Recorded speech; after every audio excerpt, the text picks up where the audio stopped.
Live from FedEx Forum, this is The Odds Couple, presented by WinBet on GrindCityMedia.com. Here's Rob Fisher and Lang Whitaker.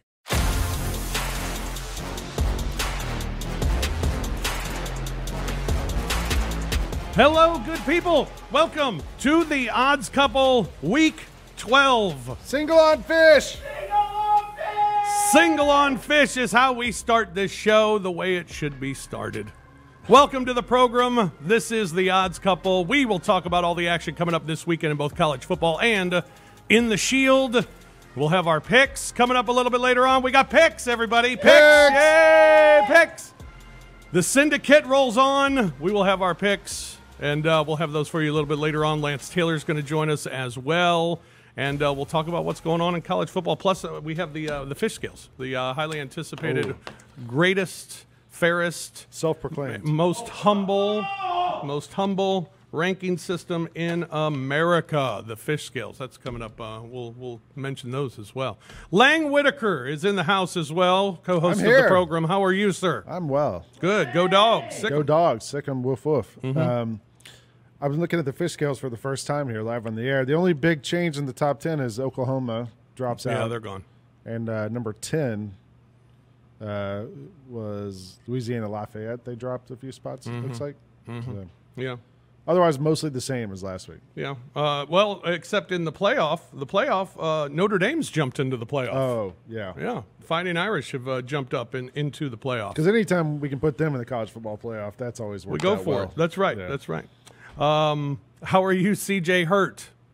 I'm good. I love seeing Notre Dame in the playoffs. Nothing makes me happier than watching Notre Dame get slaughtered in the college. Well, yeah. Except when Michigan State gets to the playoffs and they don't score, or Ohio State gets to the playoffs and they don't score. Yeah. But those are the three things that make me the happiest, because Michigan can't seem to beat any of them. Yeah, yeah. Well, the fish scales are designed basically as a top 25 ranking system that tries to make it fair for all 130 teams in the country, which is impossible to do. But the fish scales have figured out how to do it. And it sets up a ranking system based on achievement, what you've actually achieved. None of this, what the committee said this past, how about the committee basically coming out and saying the Michigan State game, what we saw and what happened, did not matter. Yeah. Well, they might be right. Like if Michigan State loses this week to Ohio State, which seems like it's going to happen. Yeah. That maybe we put Michigan ahead of Michigan State. Yeah, then it's simple. But they're not supposed to be fortune tellers, are they? No. As long as the records are the same, then Michigan State played Michigan, beat Michigan, should be, even though they cheated to do it, they still did it. They should be ahead of Michigan. Yeah. That's just the first tiebreaker is always head to head. Yeah. So fish scales, basically, it's a ranking system then that figures out the 4-team playoff based on achievement and a 2-team championship for the non-Power 5 schools as well. So they can play for a championship because, let's be honest, they're not going to play. And as we've talked about on the show, frankly, they don't deserve to play. I'd actually like to see Cincinnati play UTSA. Cincinnati, UTSA. That is your non-Power 5 championship right now. We're playing it in Vegas. That'd be great. Yeah. I think I'd watch. You know what? I'd bet on it. Since it's FCS, play in Reno. Yeah, let's play. Right? Yeah. Lang, there's still FBS. Why are you sitting on the Reno? Non-Power 5. Non-Power 5. Yeah, Since it's non-Power 5, put them in Reno. NP5s. Like the G League used to be. Yeah. Here's the top 10 fish scales this week. At number 10 is Houston. Number 9 is Michigan. 8 is Michigan State. 7, Alabama. 6, Oklahoma State. 5, Notre Dame. 4 is Oregon. 3 is UTSA. 2, Cincinnati. And number 1, Georgia. So your playoff is Georgia against Oklahoma State and Oregon against Notre Dame. Is there a way to denote, like one of Notre Dame's quality wins here is against Virginia a couple weeks ago, who was missing their quarterback? Okay. Is there a way to denote that, like, they played a weakened opponent, or no? Stuff happens, man. Maybe like an asterisk on the asterisk. No, stuff happens. Okay. It's a 12-game season. You got to play through that stuff, or you get the advantage. I mean, sometimes. If Notre Dame's 3 best wins are Virginia, Wisconsin, and Purdue, it's not really a ringing endorsement of their quality this year. Yeah, but look at the teams behind them. Alabama's biggest wins this year are Ole Miss and Mississippi State. I mean, Wisconsin. Okay. Wisconsin may very well be a division winner, right, when it's all said and done. Doesn't mean they're good. They're good enough to win their division. Like that being a champion of a conference or of a division has to matter also when you do this. What if Wisconsin played Alabama? What do you think would happen? Alabama. We're not fortune tellers, Lang. We're not fortune tellers. We're not the committee. Right. Well, that's true. We are literally our job. I would pick out. That's true. That is true. The job of this show is to guess what's going to happen. The job description. Yeah. That's but true. how many times am I wrong though? Right? I think Alabama will win. I feel confident Alabama will I win. think so also. Yeah, I but do too. like we've been That's a wrong consensus. before. Yeah. That's a majority of the syndicate right there. That's 3 out of 4. I think Alabama would beat Oregon, but Oregon, by what they've accomplished this year, is better than what Alabama's done this year. But when Oregon loses to Utah this week, well, then Alabama will move ahead of them. That'll knock them out. That's right. That's why the beauty of the fish scales. This is not a finished product. Yeah. And you don't move based on like what you do week to week. It's torn up and started over every single week. So, yeah, that's the beauty. Check out the fish scales. You can see them on the Twitter at the Fish Nation. I post them every week, so check them out there. Have we learned anything more? The only thing I was thinking about this a lot this morning. Like, is this one of the most anticlimactic years in a long time in college football? Like, it's Georgia, and then there's and maybe Alabama if Alabama beats Georgia. But it doesn't really feel like there's a lot of drama anywhere else in this thing. No. But it could get weird. What questions are unanswered? Like, really, like, is Cincinnati good enough? That gets talked about. I mean, who are the other two teams in the top 4, right? And it's been that way since the playoffs have started, where it's been Alabama and somebody. And those For the teams longest, it's could been Alabama and Clemson, and then everybody else get in where you fit in. Can Notre Dame do anything this year? The answer's always been no, but that there's been that question, and those questions still persist. It was interesting, like Oklahoma was sort of in the mix, and now they're out. They're out. I mean, Oregon, they could be knocked out. I mean, Ohio State, I wouldn't put it past the possibility. I mean, playing Michigan still, right? That's something. Yeah. No, it's not. Ohio State also, don't they play Michigan State too? Yes. They're 20 and a half point favorites against the number 7 team in the nation. That's wild. There's no Ohio State's going to run through this. So to me, there's this whole season. It's just been like there's not a lot of drama. Yeah. I mean, I don't know many seasons that have been. It feels like other years there's a lot more, like, as we get to this point of the season. This week's like a weird week anyway. The only drama is what has to happen for Cincinnati to get a crack. And it's a lot of stuff. Yeah. A lot of stuff's got to happen. It might involve crack. Yeah. With the committee, for sure. I don't know. I don't know if they're going to get a chance. I'm on the side of saying, like, I don't think they deserve a chance. Right. I don't think they're good enough. But maybe they get a shot. I don't know. Maybe some of these other teams lose this week, next week. Yeah, maybe. We'll see. CJ, have you learned anything in the last week? Georgia's defense is really, really good. Yeah. Really. Tennessee did bust out for 17. But here we go. So I saw this graphic. I'm going to share it now. Georgia's defense against everybody else's offense, right? Take the Georgia game out, and here's where their offense is ranked nationally. Take the Georgia game out of Clemson. They go from 107 to 97. Not great. UAB goes from 83rd to 64th. 110 to 110. South Carolina, that game was fluky. Yeah. Still beat the hell out of them. Vandy goes from 122 to 116. Arkansas goes from 34th in the nation to 14th in the nation. Wow. Auburn goes from 47th to 27th. Kentucky goes from 71st to 62nd. Florida goes from 9th to 6th. Tennessee goes from 45th with that other game. Take Georgia out there, top 20 offense. They're in there at 20. Missouri does that from 45th to 20. Tennessee goes from 21st to 17th. Wow. Right, Georgia's holding these teams to 183 yards, 230 yards, 242 yards, 308, 127, 183, 152, 179 yards under what their season averages are. Like, that defenses aren't supposed to be that. And Georgia has it figured out. They're really, really good defensively. I'm not sure if anybody can match up with that defense. We said it a couple of weeks ago, I think it was. At some point, you just kind of expect them to get broken, for a game. And by broken, I don't mean 40. I'm talking 28. Yeah.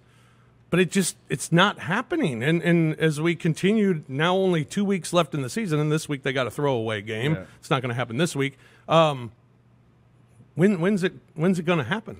The only one that I think stands out is the Alabama game coming up. Georgia Tech is in 2 weeks, and weird things happen in that one too. But Alabama's going to be a real challenge for this team. I thought Tennessee was going to give them more of a game than they did. And they came down the first drive, opening drive, right. Boom, they score right away. You're like, all right, maybe we got some here. And then after that, they had nothing. I thought you could see, like, what Josh Heupel's trying to do with that Tennessee team. Hendon Hooker is not the guy to do it. I mean, he threw one interception to a cornerback that wasn't even defending the receiver on the play. There was two guys over there, and he just threw it to the other guy. And he had a tendency to, about once every 7 or 8 passes, just miss the guy by 7, 8 yards. If he gets a quarterback who can run like Hooker but can also throw the ball, I could see, like, it might be a problem. The tempo they play with and all that, it's different than anything else I've seen in a long time. Yeah. They're just not good enough right now. No, they're not. While we're talking about that, I'll get to what I learned coming up when we talk about the NFL, because it's about the NFL. But let's hear from Kirby Smart, the head coach of the Georgia Bulldogs. This is Kirby following the win over UT. Can't say enough about the leaders on this team. You know, after that game against Missouri, to have 3 guys stand up in the locker room, and I don't know what we won, 40-6 or what, I don't know what the score was, but they said that it wasn't acceptable the way we approached the game, the way we handled the game. And I knew right then that we were going to be okay this week. Now, I still worried a lot, but those guys said everybody better be in there to lift, everybody better be on time, and it just took over the team, and it permeated through them all week. And I thought Monday, Tuesday, Wednesday, we had really good practices. Tough place to play.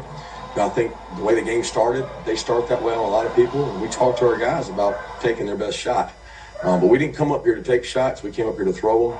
And our offense came right back with a huge drive, which I thought was huge for us to start that way and give the defense some confidence and let us get our feet underneath us. Kind of did a tremendous job, and proud of the way the guys played. Not here to take shots, I'm here to throw them. That's what I said at the bar last week.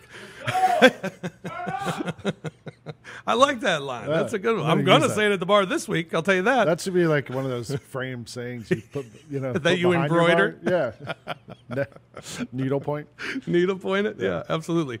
They are dominant, and this week they got a dominant game. Georgia Bulldogs. They're not going to be tested this week. Georgia Southern. I mean Charleston Southern. Yeah.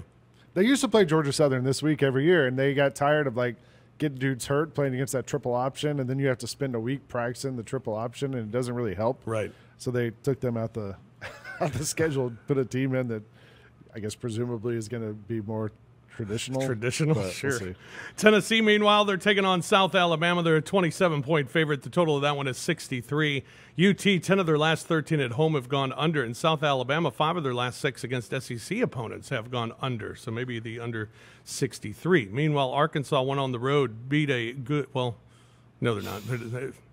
What I wanted to say was it was a good road win for Arkansas. Was it? They didn't beat a good team. But for Arkansas to go to LSU where they were a 47-point dog 2 years ago and they come in favored and they get a win, I'll count it as a good win for Arkansas Razorbacks. All right. Sam Pittman's team's got the boot, and he talked about it afterwards. Here's what we appreciate.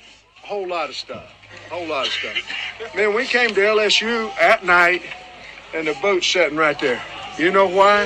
Because we got a whole lot of guys, number one, that believe, and number two, that are willing to put it on the line, because I guarantee you beat up. Hey, what did we say before the game? Better put your big boy pants on out here tonight, because this is going to be a physical football game. Now listen, when you win, we didn't play as well up front, did we, as we wanted to tonight? Okay. When you win, never forget this as long as you live. When you win, you win. You win. And you learn from it, but you win. Fellas, I'm looking around. The boat's sitting right there. Yeah, boot's sitting right there. Don't ever forget this. For the rest, I'm never going to forget it now. For the rest of your life. When you win, you win. There you go. That's it.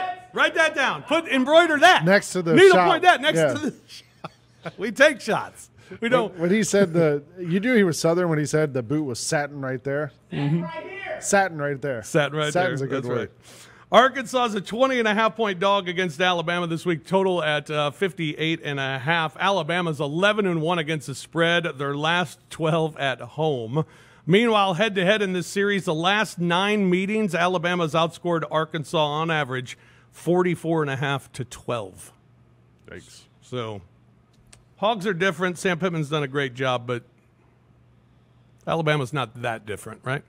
I don't think so, but it sure would be fun if Arkansas could screw up everything and win this game. Absolutely. Wouldn't it? Kind of That go would be back awesome. to what That we were would talking give about one of earlier. those storylines laying. There you go. That would be something, but we haven't had any of those. Yeah, I don't. Since Texas expect A&M that. beat them 2 months ago. Yeah. Meanwhile, the losers of the boot, LSU, they're a 29-point favorite against Louisiana Monroe this week, total of 57.5. LSU 4-0-1 against the spread, their last 5 in November. ULM, by the way, 0-5 against the spread, their last 5 as a road underdog. Also, the Ole Miss Rebels, they won the battle for third. They beat Texas A&M. They're the third best team in the SEC, right? We don't even have a debate now. They'll probably lose this week, though. They're no, third. They're playing Vanderbilt. They're not going to lose. Yeah, and they're playing Vanderbilt. Yeah. I guess they're third. Yeah. Matt Corral is their quarterback, and boy, is he someone that his teammates are looking up to because he's playing hurt. Here's Corral on playing with the bug. I just don't want them worrying about me, and they see that, and when they get hurt, they're going to take that same approach. So when they see me do that type of thing, they just know it's just a mindset. And when they get that going, those young guys, it's instilled them early, it just makes us that much better. There you go.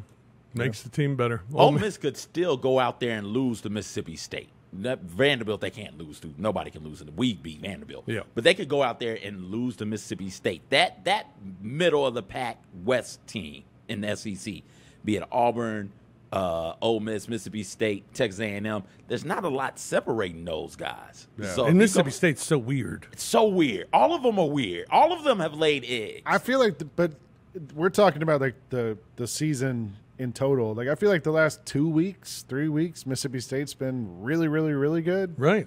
Ole Miss is probably kind of hitting a peak also, as long as they can stay healthy. They've had so many injuries, but of all those teams that are kind of that middle class of the SEC, I think right now, wouldn't you probably put Mississippi State toward the top of Yeah. I mean, it's if we're looking at who's the battle for third again, it I could think be a the hell of team an that egg you bowl. put against Ole Miss would be Mississippi State, possibly. and we're going to see them play in a And we're couple going to see weeks. him play. Yeah. That'll be the battle for third next week. Look forward to it. Ole Miss, 36.5-point favorite against Vandy. The total is 64. Ole Miss, 7 of their last 9 this season have gone under. Vandy, meanwhile, they are 6-2 against the spread. Their last 8 on the road. How about that? That's because those lines are ridiculous. And that's right. And Vanderbilt is 13-7 against the spread. The last 20 against Ole Miss. 4-2 against the spread. Last 6 at Ole Miss. And 10 of the last 15 meetings have gone under. So things trending towards Vanderbilt. And again, because what CJ said, it's 36.5. Yeah. Oh my gosh.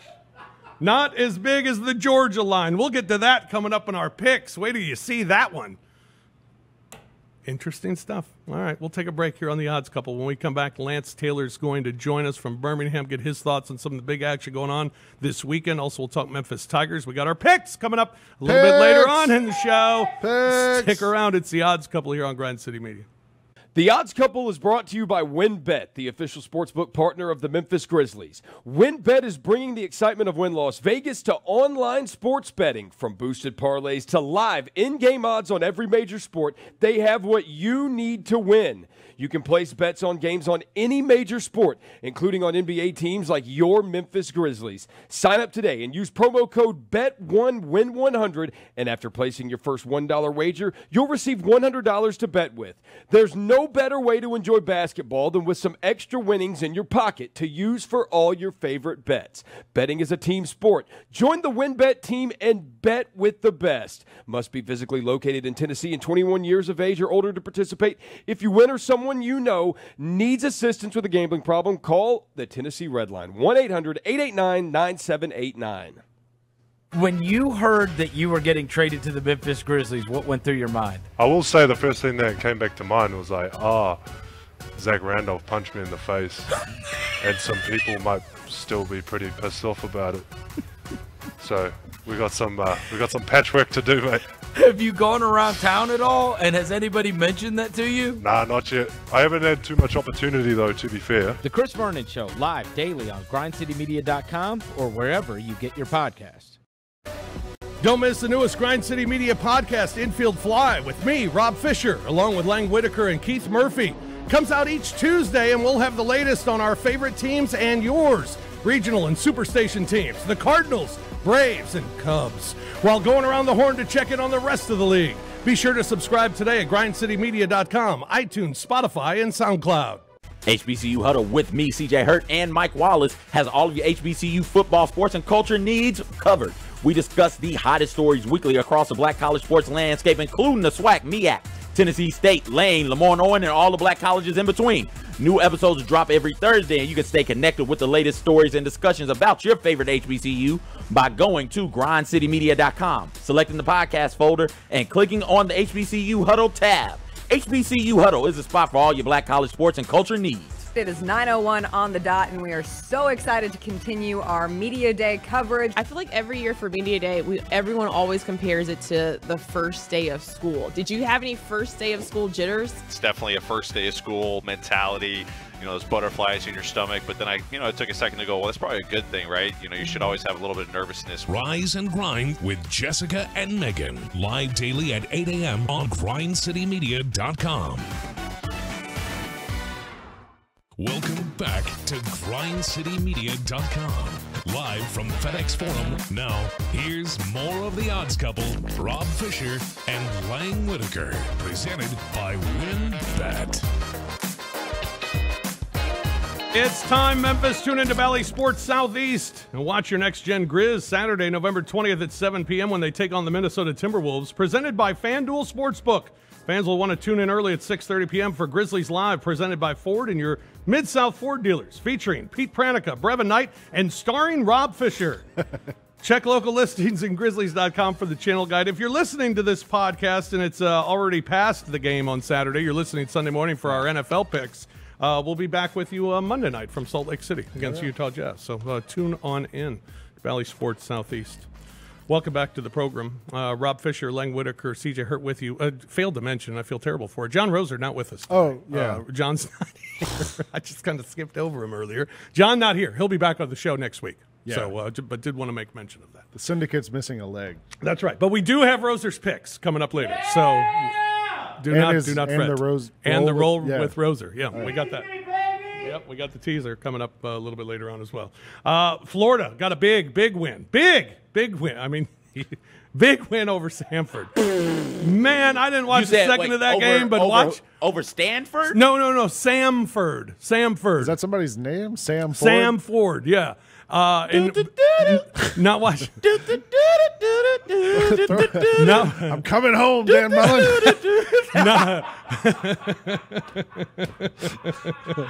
Not watching a second of that game, but watching the score on my phone. Yeah. Keep update. I was just laughing. It was fun, unbelievable. The later years of Sanford's son, the guy Cal, who was took over as the son. Yeah, he would have been a good offensive lineman. He looked like an SEC offensive lineman. Yeah, that was a disaster.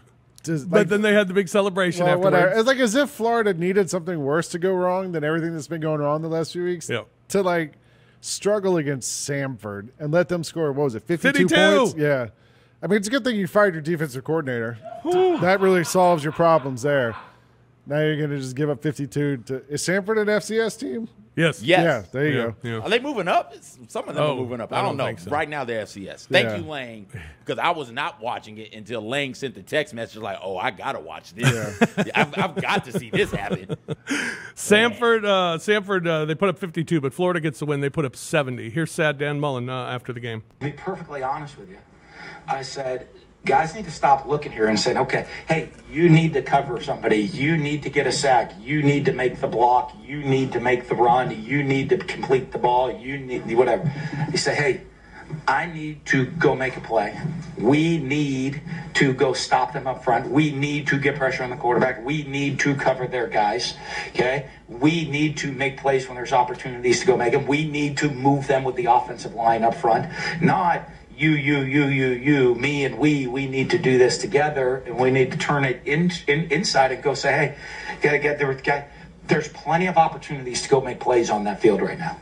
There are plenty. And we're just not doing them. I mean, I could go in there, yell and scream or do any of that. I just call them up and say, that's what we need to do. So just stomp with any of the you or pointing or even asking anybody, and just take the ownership and go make the play and believe in each other to go make it together. If I was a Florida fan, I'd rather have Red Fox coaching this team than Dan Mullen. R.I.P. But What is he talking about? I don't know. Sounded like Fred telling Aunt Esther to get out of the house. Like, come on. Man. All right, let's check in with Lance Taylor, see what he thinks. He's the co-host of Next Round Live, 9 a.m. to 1 p.m. weekdays. He's on Twitter at @TheLanceTaylor, and you can get his picks each and every single day at lanceslock.com. Hello, Lance. Can you imagine dinner with the Red Fox, Mike Leach, and Nick Saban? No. That would be a great television show. Yeah. Oh, my God. Do you guys ever remember I think it was Dinner for Five. It was on Independent Film Channel. John Favreau used to host it. And he would have just a collection of actors. It was fantastic. And I don't know, man, like the SEC Network, I mean, they have some ratty programming on there, like, Missouri, Kentucky women's volleyball will be on at 11 o'clock. I don't know why you don't have shows like that where you get, some characters together, have a meal, let them get drunk on a couple of bottles of wine. I mean, that's better programming. Absolutely. Anyway. And hey, all the coaches love Marty and McGee. Let them go do it. It sounds like the show could already be done. It's pretty simple. All right, good. That's a good idea. I think we came up with something here today. Florida sucks, by the way. I think we all know that. We talked about it last week, Lance. Is it possible for him to be in trouble this year? And I don't think it got any better last week. Yeah. Look, if we've got, if you've got a couple of Florida boosters that are behind this, I mean, we're seeing now Mel Tucker get $95 million, 10 years possibly at Michigan State, just because a couple of boosters want to secure the fact that they don't want to get back on the coaching carousel if he was, in fact, to take a job. So if you've got that kind of money to throw around in East Lansing, if there's a couple of boosters that are unhappy with Mullen and some people believe that maybe he's fabricating and forcing his own way out, his own departure, I mean, look, if they, lose again, they're 2-5 in conference. They lose again, they're going to have the most losses in SEC play in program history. They've only lost 6 in conference twice, back in 71 and 79. So this is unprecedented territory. Again, we thought Will Muschamp and Ron Zook, those were kind of the lowlights, and Jim McElwain of this Florida program. I mean, it's hit this year with Dan Mullen, who we believe coming into this year was one of the top 10 or 15 coaches in college football. Yeah, it's pretty amazing. And they're an 8.5-point favorite over Missouri. Missouri's really bad. They're really bad. Yeah. Florida's in a bad place, but Missouri's a bad football team. Florida, I don't know. I want to just say Florida's going to cover this, right? But I don't feel confident in that because I just don't know. They're starting to remind me a little bit of like Florida State last year, where it's just a mess. Yeah, and I don't know how you can trust this Florida team to lay points against anyone. Yeah. Again, they gave up 42 in the first half to Sanford. Liam Welch, Sanford's quarterback, looked like the best player on the field. So Tyler Beatty is a running back that he's big time. And if Florida is completely tapped out, which they look like they have, this is one of those games I completely stay away because I agree with you. I think Missouri is not a good team, but I'm sure as hell not laying points with Florida. Lance, what the hell happened to Florida? It was week 2 when they took Alabama to the wire? Week 3 earlier in the season or something like that? And they just off a cliff after that. The loss of Kentucky, and then it's been letdown after letdown after letdown with them. Yeah, I don't get it. Normally Dan Mullen gets quarterback play right in Emory Jones, although he was good last week against Sanford, who, by the way, has the second worst FCS defense in college football, so you can't really say much about that. It's just been a comedy of errors. I think they had 13 penalties last week. It's just not a good football team, and it's going in the wrong direction. So I don't know what happened. They played a really good second half against Alabama, but Alabama, I know they're considered by some the second best team in college football. They've had these meltdown moments where they just haven't looked good. To survive LSU, a 4-win team, by a possession at home, where LSU had ball in hand to win that game, and to escape the swamp against a very average Florida team, and to lose as almost a 3-touchdown favorite against Texas A&M. It's just been a weird year in college football. You kind of understood it. I dissect the Big Ten last year and look at how bad Michigan State was, speaking of that Mel Tucker contract, and James Franklin and Penn State, and Minnesota and Michigan. And I just sized that up to it was just a COVID year, and you kind of had an excuse for that Well, there's no excuses this year, so I really don't know what's going on. Yeah. But it's been a weird year in college football. Yeah, it has. And a team they haven't been weird. They've been good. And I think at first may have been shocking. They don't necessarily shock me anymore, but they still surprised me as Arkansas. They surprised me a little bit with how they played last week against LSU, even though LSU's not great. To go win there and do it in the fashion they did was they continue to surprise and be, a legit good team. Will they surprise me this week at all? And by surprise, I'm not saying win against Alabama, but can they give them a fight? Yeah, I think they can. I mean, look, Arkansas is 0-14 against Nick Saban at Alabama. So, yeah, they're not going to win the game. They are better to me than LSU is, though. There's 7 wins under Sam Pittman. I think you can make a strong argument that he could be your SEC Coach of the Year. That matches the total from the previous 3 seasons combined, so he's done incredible things there. They're rushing for 234 yards a game, which is 6th in the FBS. On the other side of the ball, Bumper Poole's one of the best linebackers. He's 2nd in the SEC with 100 tackles. So they're a good football team that scratches and claws and plays a full 60 minutes for Sam Pittman. And I don't know what you get with Alabama. Alabama's got no depth at running back. It's all Brian Robinson. Bryce Young continues to play really well at the quarterback position. But I don't trust Alabama. I don't know what team you're going to get. If you get the team you saw 60 minutes against Mississippi State, I think that's a team that could give Georgia everything they want. But, again, if you get the team 2 weeks ago against LSU, Arkansas will win that game. So, to me, 3 touchdowns is a lot. Again, I hate to ride the fence on this, but I really don't feel comfortable playing Alabama minus the 20 points. There aren't great games in the SEC this week. Is there one that you like? Cupcake week. Yeah. In the SEC, probably not. I mean, I think there's some really interesting national relevant games. But, in the SEC, I probably would pass. Yeah. Michigan State, Ohio State. Big one. Yeah. First time since 1951, both have met while ranked in the top 7. Ohio State's won 5 straight in this series. They've won 28 straight conference games, which I think that gets overlooked. The Big Ten is the next best conference to the SEC, and to win 28 consecutive games in conference, that's pretty incredible. Now they are 1-5 their last 6 against ranked opponents, but Michigan State's defense is awful. And I just go back to Purdue, and you saw what Purdue was able to do to them 2 weeks ago. And Purdue's got a pretty good defense. Purdue had yet to give up 30 points or more this year, and Ohio State had 45 at halftime. We played Ohio State this past weekend. It was my number 1 game. It was our free play. This Ohio State, the balance on the offense with great receivers with Olave and Wilson, and C.J. Stroud is really coming to his own in this Ryan Day offense. Travion Henderson running the football. I just think way too much offense. Now, one number that is interesting, and I just don't think it comes into play here, Michigan State is 3-0 outright, live dog this season. So anytime they've been an underdog, they've actually won the game outright. I find it hard to believe, they're going to go into Columbus and win as a 3-touchdown underdog. But if they did, I guess Mel Tucker could go middle fingers on guys like me that say he's not worth $95 million. But this is one of those. It's an 11 o'clock game. I'm superstitious. I'm going to stay away. But if I played it, I definitely would lay it. I think Ohio State's pretty strong play here. Yeah.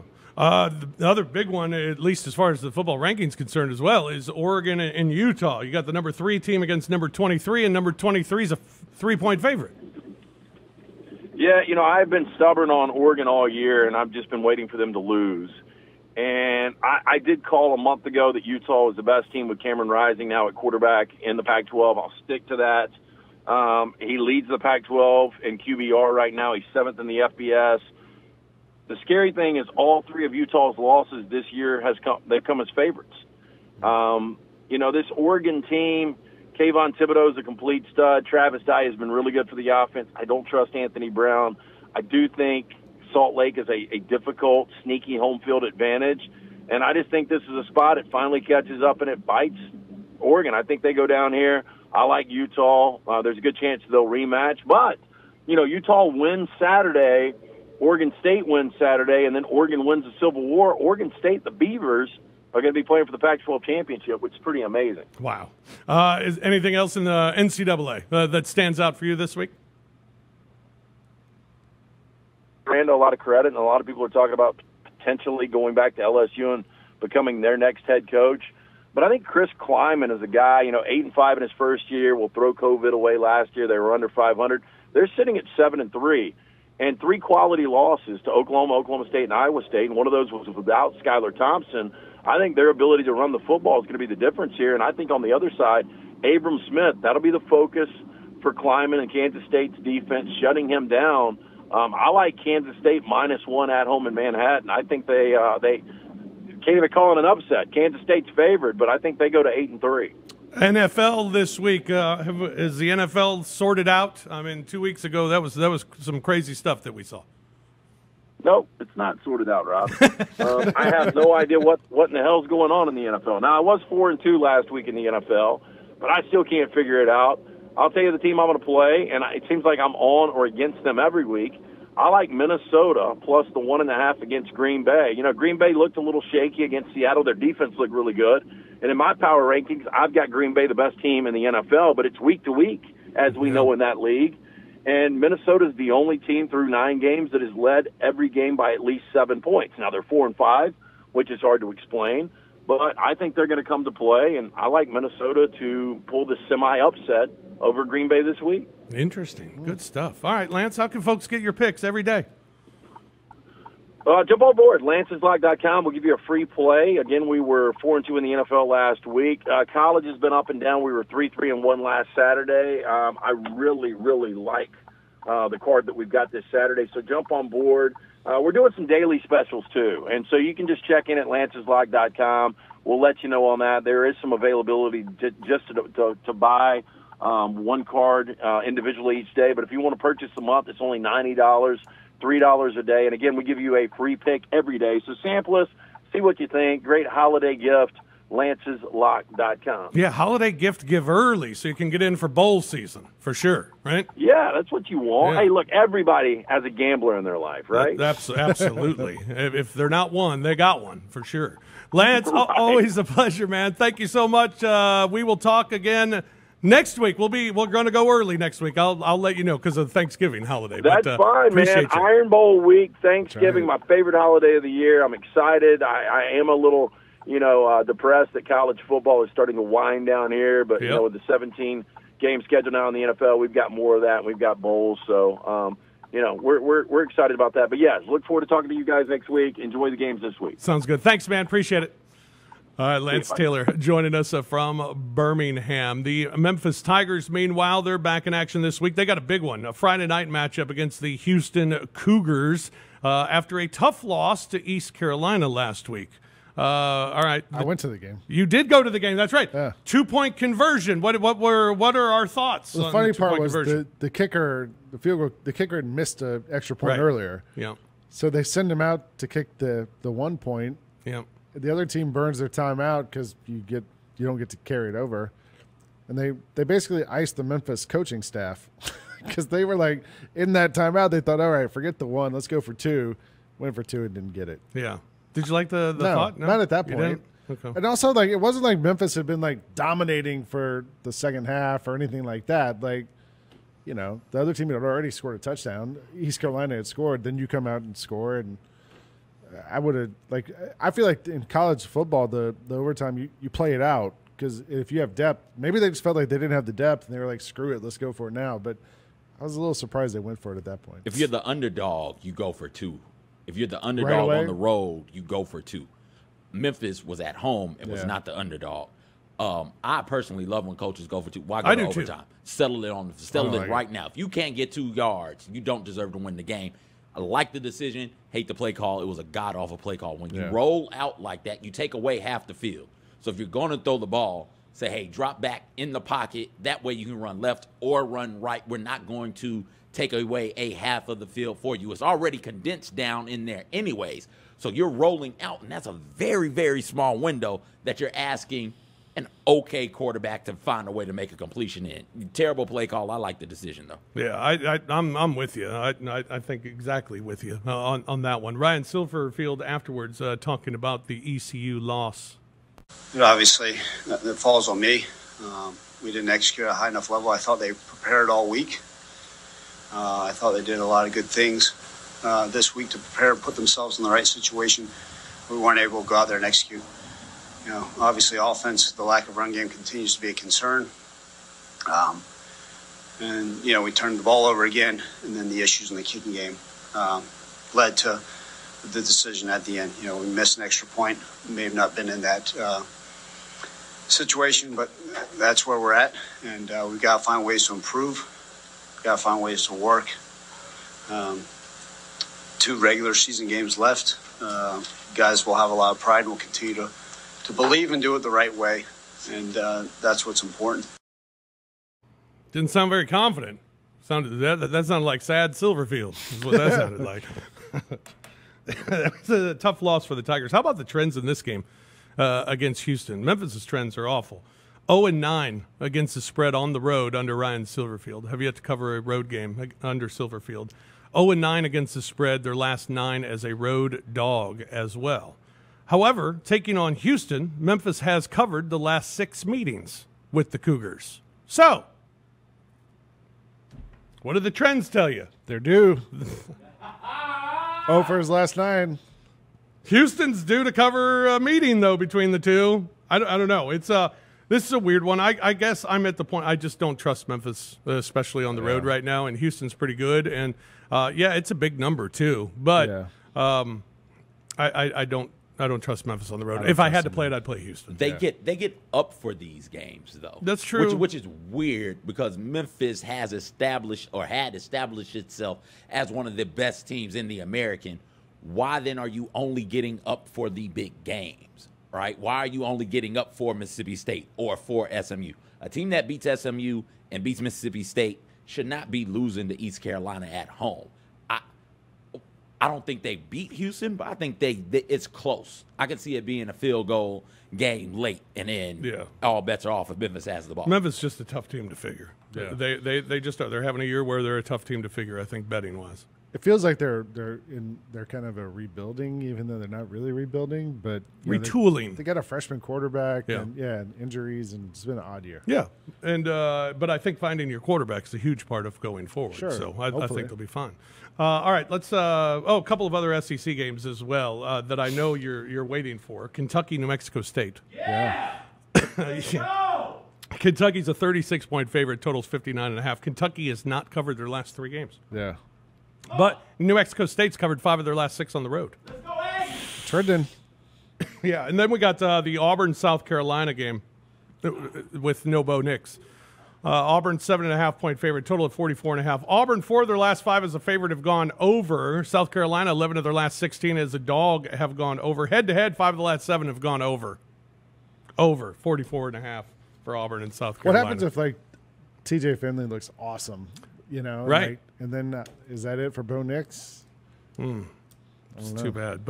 Is Bo not about to graduate? Hasn't Bo been there like 7 years? He's what? No, there's no way in hell Bo Nix At is the a oldest, sophomore. he's a junior. Bo's got to be like a redshirt senior by now. No way in hell he's a sophomore. last year didn't count anyway. Okay. Because of COVID. Yeah, he's a super senior maybe? No way he's a sophomore. He's 21 years old. Let's see.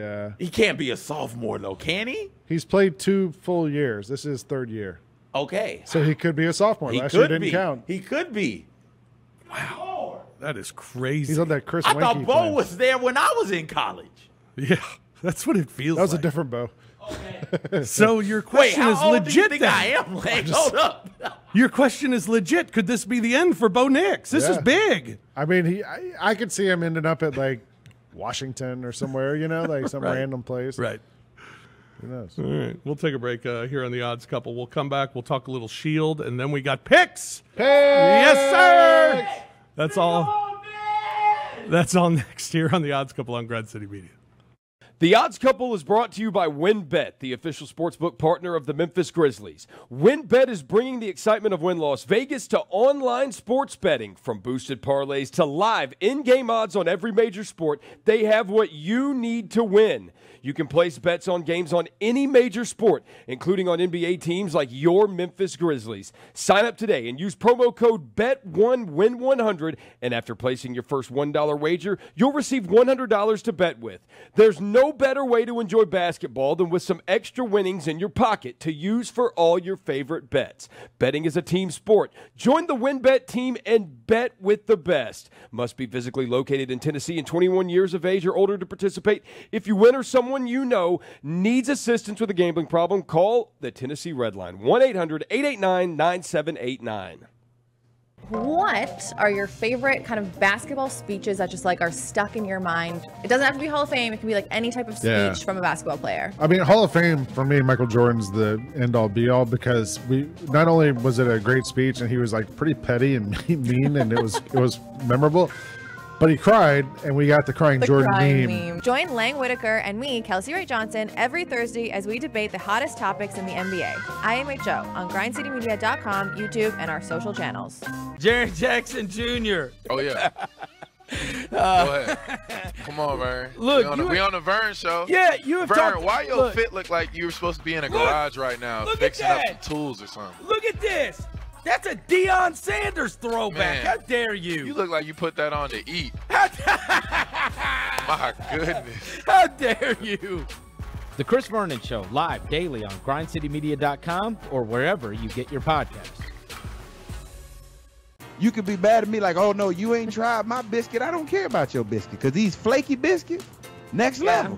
My Nana's biscuits were the flakiest, most perfect biscuits, and I have the recipe, and I have yet to be able to recreate those biscuits. And every time I try, I fail, and it makes me so sad because will I ever have a biscuit that tastes as good as the biscuits I grew up on? Probably not.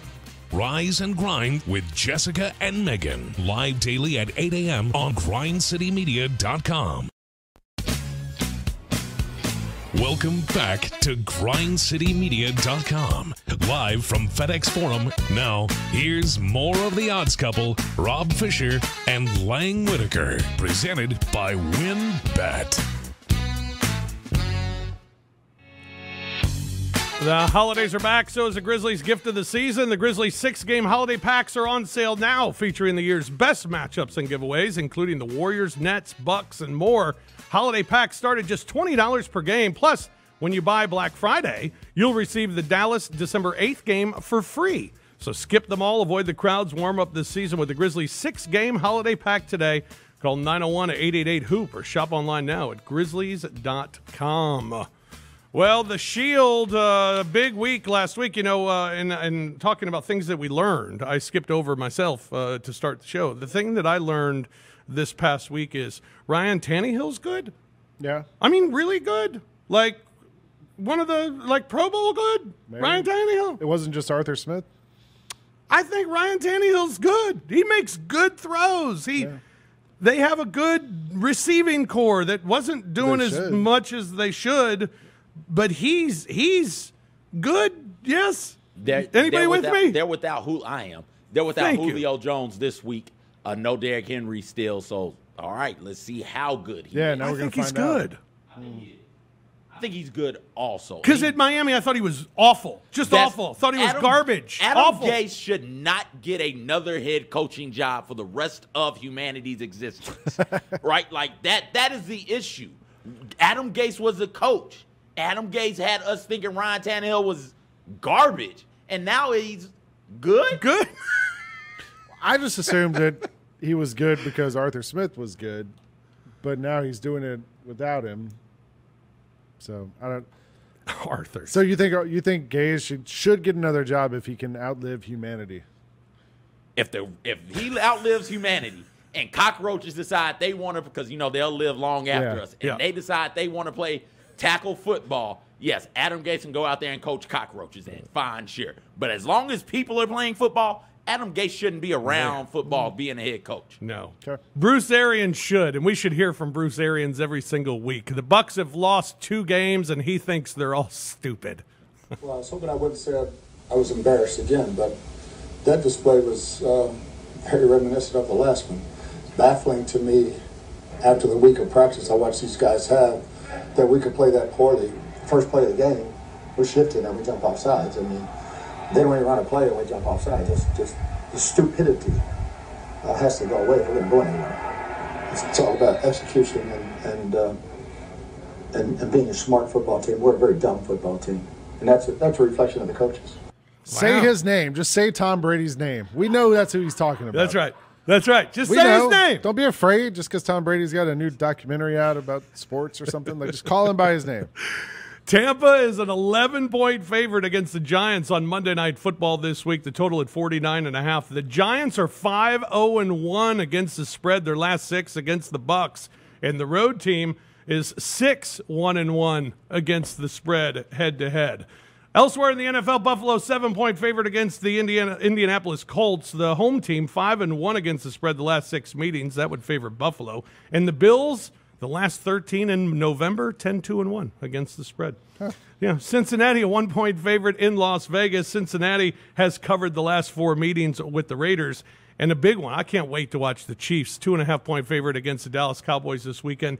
Dallas 8-1 against the spread. Their last 9 games, they've covered their last 4 on the road. Kansas City, meanwhile, their last 11 at home. They are 1-10 against the spread. Can't wait for Cowboys and Chiefs this week. That'll be fun. Yeah, I bet against the Cowboys last week.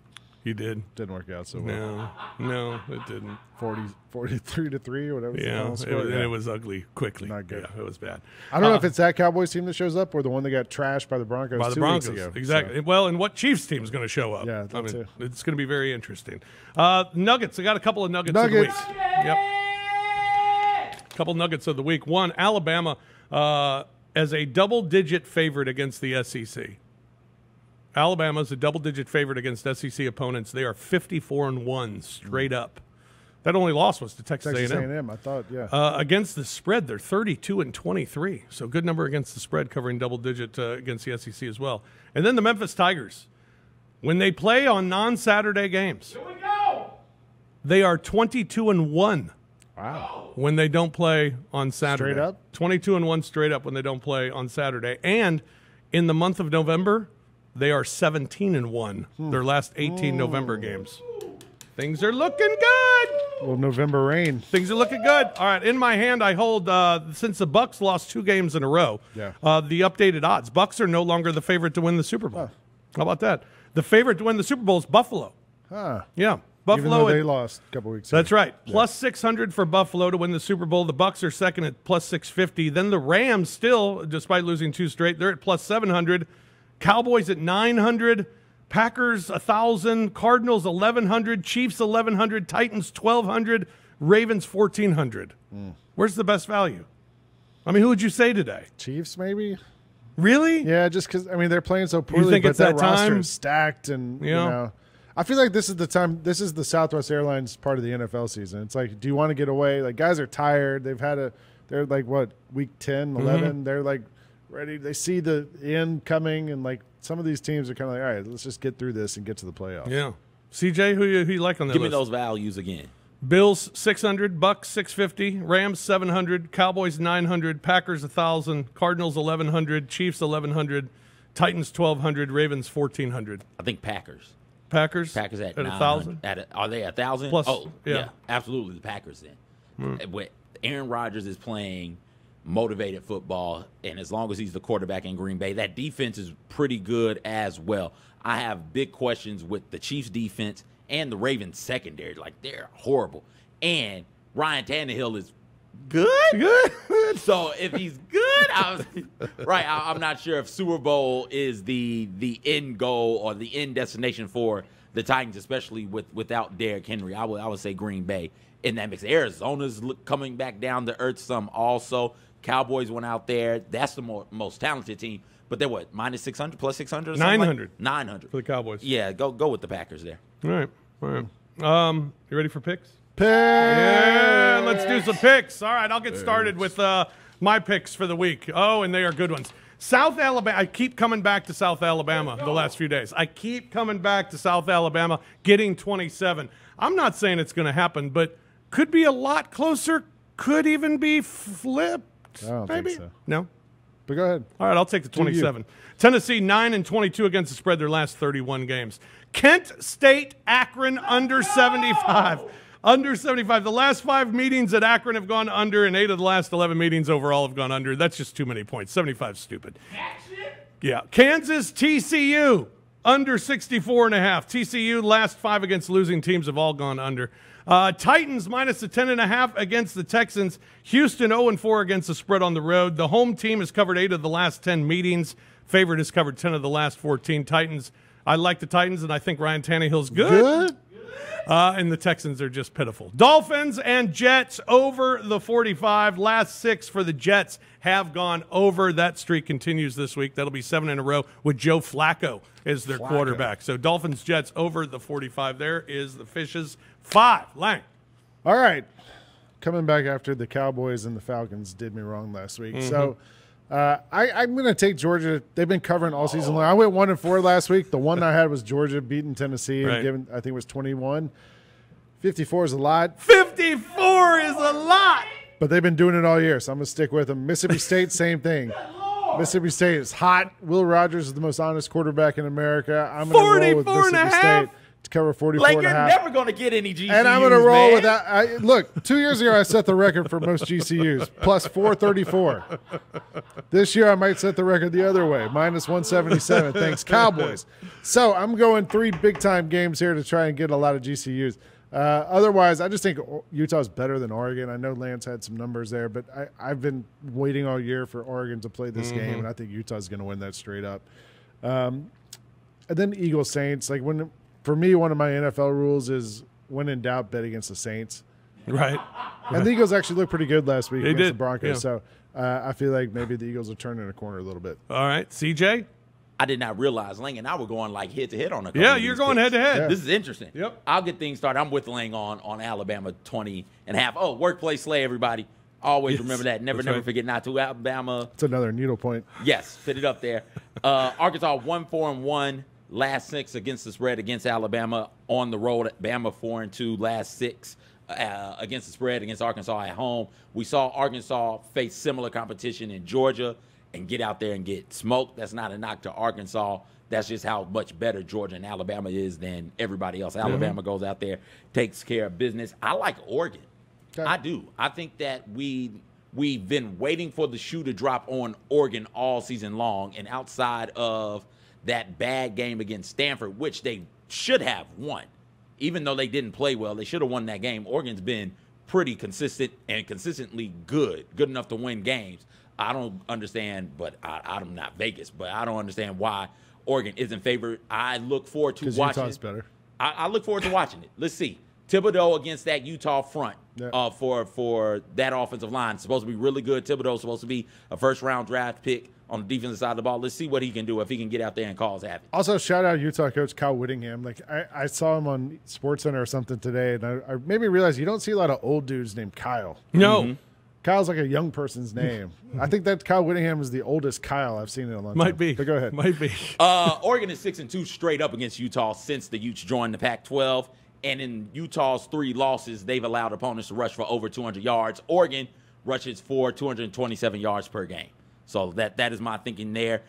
I'm going to take the Colts. The Bills are 3-0 against You said it like a question. I'm going to take them. I don't think they win. I think that's a field goal game. The Colts are a scrappy, feisty team. Yeah. And when you have a line led by Quentin Nelson and a running back and Taylor behind him, you can do things to control the clock. This will be the best defense that the Bills have faced to date. And the Bills are being carried by that offense. As much talk as there is about how good Josh Allen is, that offense really isn't consistently good. So I think that's a close game, 3-point game. Still think the Colts win that one. And Eagles Saints, right? Eagles, they have figured out, you know what we need to do with this quarterback? Run the damn football. Yeah. We need to get some tater-toters back there and run the football. They are running the football 42 times per game their last 3. That is nearly double what they were doing the first 7, right? So they seem to have figured that out. But Sean Payton is too good a coach to lose to a team like this. Lost the Falcons. Touche. Their D is really good against the run, though. So if all you need to do is run the football to get your quarterback in rhythm and you can't run the football, Jalen Hurts is going to be out there running around, feeling pressure the whole time. And the Chiefs are back, kind of, maybe. I don't know. Give me the Chiefs. Who cares? I got nothing. Workplace Slay is like the cool version of a Live, Life, Love, or whatever the other one is. Yeah, absolutely. Needlepoint show. That's what we can call this one. We're going to open our own accessories. Yes, we are. Time for Roser's cool wagers. thing. Guess Roser. what? He's going back to the well. Alabama over team total 39 in points. I can't believe he would go back to the well. Alabama minus 10.5 first half against Arkansas. Ohio State minus 10.5 first half against Michigan State. Chris Olave. Sorry. He's going Oklahoma State minus the 10.5 at Texas Tech. Huge one there for the Cowboys as they try to stay in the top 4 of the fish scales. Also, the Cowboys. He's going against CJ on that one. Going Cowboys plus the 2.5 in Kansas City against the Chiefs. The Cowboys 8-1 against the spread. Like, there's no reason to take the Chiefs. I'm just like, I think they're back. I believe in Patrick. Maybe. All right, Roser's. Let's. There you go. Cowboys plus 2.5 against Chiefs. Now for the roll with Roser. There it is. Tease me. 3-team teaser. A 3-team 6.5 point teaser. That'll win you $1.20 on a dollar bet. 49ers pick 'em in Jacksonville. He's got 3 road teams. Niners pick 'em in Jacksonville. Saints plus 7.5 in Philadelphia, and then the Cowboys plus 8 at the Chiefs. So there's the roll with Roser for this week as well. There you go. Got to get the syndicate back on track. Syndicate has had a couple of rough weeks. Yeah, and I'm overall we're still ahead though, right? We're still we're over it. Bonus pick, real quick. Yeah, North Texas against Florida International. North Texas is a 10-point favorite. Take them. It's weird stuff coming out of Florida International. Like Butch Davis. Oh, Butch Davis is out. Yeah, he's out. But they posted his job on AFCA.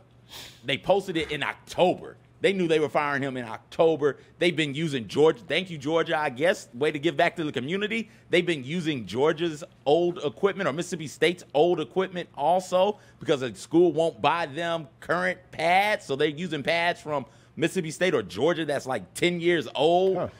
And all of this stuff is coming out this week. Shout out Butch Davis. How anybody is playing motivated football for Florida International.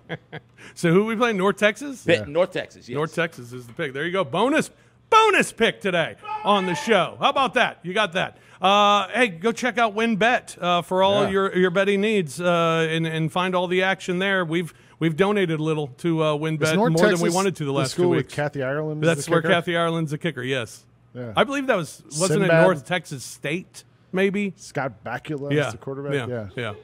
Yeah. Kathy Ireland kicked. That's right. R.I.P. Dean Stockwell. Yeah. All right, that's going to do it for us here on The Odds Couple. We thank you for joining us here on the program. Thanks to Kimball and Robbie and Jacob and everyone behind the scenes here on the program. Thanks to Roser, who was out this week, but he'll be back with us next week. Thanks for getting your picks to us, Johnny. Also, for CJ and Lang, I'm Fish. Thanks for joining us here on The Odds Couple. We'll do it again next week for Week 13, the final regular season week of the college football season. That's unbelievable. Go Dogs. Go Dogs. Sick 'em. Cover the 54.5 for Lang. We'll talk to you next week on The Odds Couple here on Grind City Media. You've been listening to The Odds Couple, presented by WinBet on grindcitymedia.com. Tune in next week with Rob Fisher and Lang Whitaker.